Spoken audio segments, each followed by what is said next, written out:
हाँ भाई नमस्कार।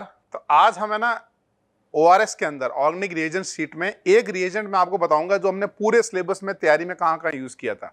चाहे आपने नीट की तैयारी की हो, चाहे IIT की हो, बोर्ड की हो, एक रिएजेंट आपने कहाँ कहाँ यूज़ किया। आज का हमारा रिएजेंट है एसिटिक एनहाइड्राइड।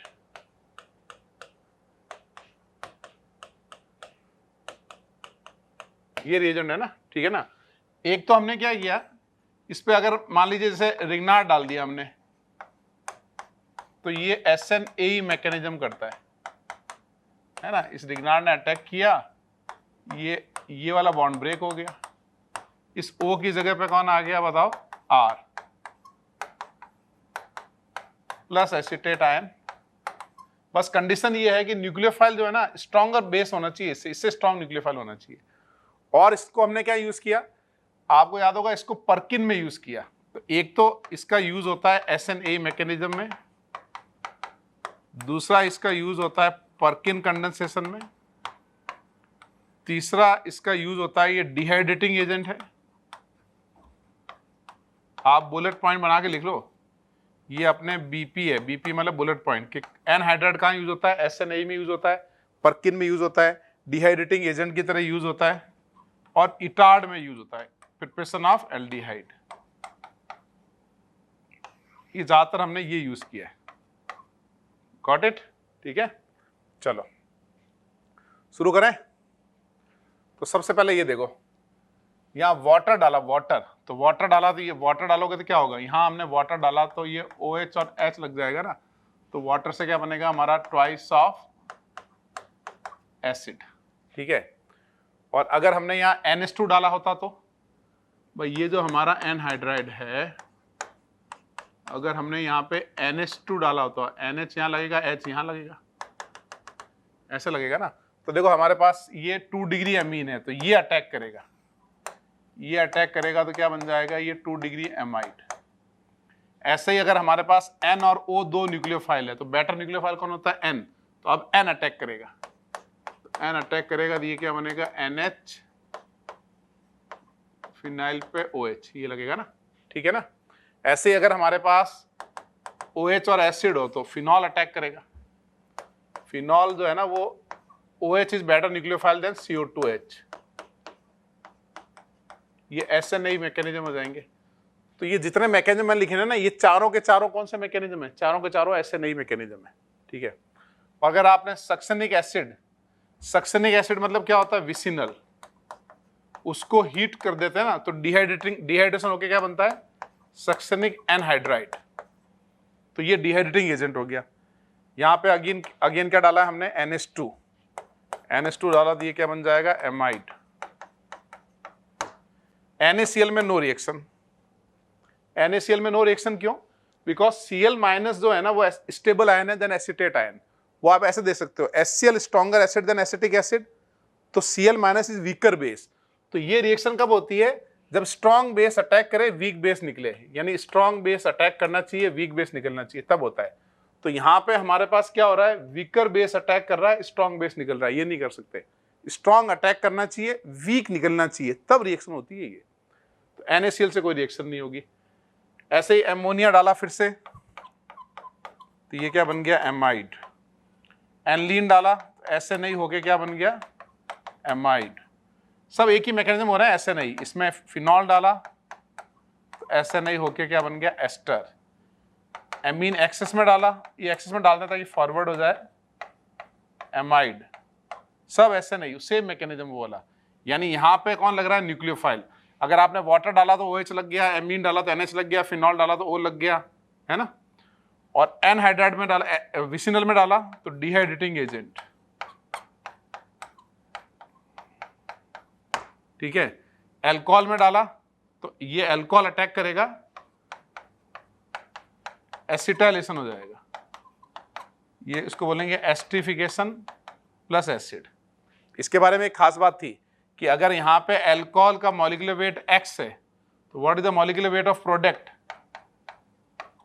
X + 42। कितने कार्बन बढ़ते हैं बताओ, 2 कार्बन, 2 हाइड्रोजन और 1 ऑक्सीजन, ठीक है। तो जब भी आप इथेनॉल में ये एनहाइड्राइड डालोगे ना, तो ये H की जगह पे ये ग्रुप आता है, तो H की जगह पे ये ग्रुप आने का मतलब 2 कार्बन बढ़ गए, 2 हाइड्रोजन बढ़ गया, 1 ऑक्सीजन बढ़ गया। तो जब भी इथेनॉल में एसिटाइलेशन करोगे, एसिटाइलेशन मतलब क्या, ये ग्रुप लगाने को बोलते हैं CH3CO को लगाने को बोलते हैं एसिटाइलेशन। तो H हट के ही ग्रुप लगता है, तो 2 कार्बन बढ़ते हैं, 2 हाइड्रोजन बढ़ते हैं और 1 ऑक्सीजन बढ़ता है। तो 2 कार्बन मतलब 12 टू द 24, ऑक्सीजन मतलब 16 और 2 हाइड्रोजन मतलब 42। तो मॉलिक्यूलर वेट कितना बढ़ा, 42। अगर अल्कोहल का मॉलिक्यूलर वेट X है तो इसका मॉलिक्यूलर वेट X + 42। ये कौन सी रिएक्शन है, टॉलिन CrO3 Etard, preparation of aldehyde. Preparation of aldehyde का वीडियो अभी मैंने दिया था, उसको देख लेना आप। और अगर आप बेंजल्डिहाइड और ये एनहाइड्राइड डालोगे तो क्या होगा, पर्किन कंडेंसेशन। और पर्किन में क्या बनता है, अल्फा बीटा अनसैचुरेटेड एसिड। ये हो गया हमारा पर्किन। और बेंजीन में AlCl3 डालोगे तो फिल्डक्राफ्ट रिएक्शन। इस बार न्यूक्लियोफाइल बेंजीन है। अब तक हम क्या कर रहे थे, जैसे OH लगा दिया, NH2 लगा दिया, अगर मैंने बेंजीन दे दिया तो बेंजीन लगा देंगे वहां पे। तो ये फिल्डक्राफ्ट रिएक्शन हो गया, ये क्या बन गया हमारा, कीटोन प्लस एसिटिक एसिड। समझे आप। तो आज इस पूरे से मैंने आपको ये समझाने की कोशिश की है कि हमारा जो एनहाइड्राइड है वो एक तो SNA मैकेनिज्म करता है, यानी यहाँ पे न्यूक्लियोफाइल लग जाएगा, लेकिन कौन सा न्यूक्लियोफाइल लगता है, तो स्ट्रॉन्ग बेस होना चाहिए। और दूसरा, ये बेंजल्डिहाइड में डालोगे तो पर्किन करेगा, पर्किन में क्या बनता है, सिनेमिक एसिड। इसका नाम क्या है, cinnamic acid, alpha beta unsaturated acid, cinnamic acid common name है इसका। डिहाइड्रेटिंग एजेंट भी है। डिहाइड्रेटिंग एजेंट कब है, जब विसिनल एसिड में डालोगे तो वो वाटर निकलेगा। जो वाटर निकलता है ना, उसमें ये क्या करता है, एनहाइड्राइड रिएक्ट कर जाता है, उसको एसिड में बदल देता है, वो डिहाइड्रेटिंग एजेंट का काम भी करता है और इटार्ड रिएक्शन में यूज होता है। तो जब भी आप एनहाइड्राइड यूज देखो, ये 4 इंपॉर्टेंट पॉइंट है, SNA, Perkin, dehydrating agent and Etard. इससे अपने सारा रिएक्शन एनहाइड्राइड का अच्छे से क्लियर हो जाता है।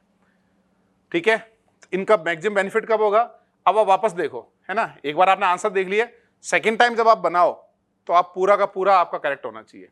और जो बच्चे टेलीग्राम ज्वाइन कर लेना, टेलीग्राम के अंदर मैं इसका लिंक शेयर करूंगा। और मेरा व्हाट्सएप ग्रुप भी है अलग से, एक नीट के बच्चों के लिए, जो नीट दे रहे हैं बच्चे वो इस व्हाट्सएप ग्रुप को ज्वाइन कर लें।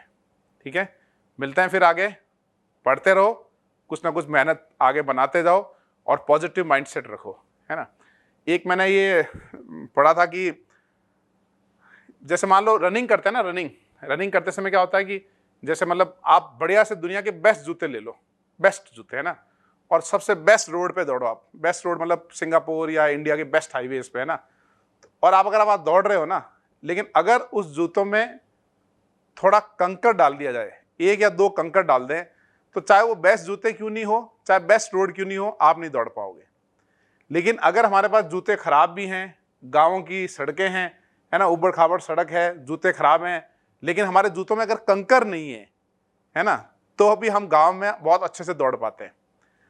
तो वो कंकर क्या चीज है, वो कंकर है हमारा माइंडसेट, है ना। हमारा माइंडसेट अगर ये है कि यार मेरे से नहीं होगा, मैं ये नहीं कर सकता, तो फिर तो आपको दुनिया की बेस्ट फैसिलिटी मिल जाए, बेस्ट आपको मिल जाए, आप उसको कभी नहीं कर पाओगे, क्योंकि आपका माइंडसेट ही वो है कि मैं नहीं कर पाऊंगा। लेकिन अगर आपका माइंडसेट पॉजिटिव है, यानी आपके दिमाग में कोई कंकर नहीं है ना, कोई भी आपके अंदर नेगेटिविटी नहीं है, आपके अंदर है मैं करूंगा इसको, इसका मतलब है कि अगर आपके पास बेस्ट रिसोर्सेज भी नहीं है, आपके पास अच्छे टीचर नहीं है, अच्छा स्टडी मटेरियल नहीं है, अच्छा एक्सेस नहीं है, आप फिर भी कर लोगे उसको, क्योंकि आपका माइंडसेट वैसा बन चुका है। लेकिन अगर आपका पॉजिटिव माइंडसेट है और आपके पास अच्छे टीचर का एक्सेस है, अच्छा कंटेंट का एक्सेस है, आपके डाउट क्लियरिंग वगैरह का एक्सेस है ना, टेस्ट वगैरह दे सकते हो उसका एक्सेस है, तो इसका मतलब है कि फिर आपको टॉपर बनने से कोई नहीं रोक सकता। तो आज के इस ज़माने में thanks to YouTube, thanks to technology, कि आपको बहुत सारी चीज़ें मिल रही है, लेकिन उसका फ़ायदा तभी मिलेगा ना जब हम उसको पूरा आत्मसात करेंगे, मतलब उसको पूरा अडॉप्ट करेंगे। होता ना भाई कि काजू और बादाम में बहुत ताकत है, लेकिन वो डाइजेस्ट भी तो होने चाहिए, है ना। जब डाइजेशन होगा तभी तो उसका जूस बन के बॉडी को फायदा होगा।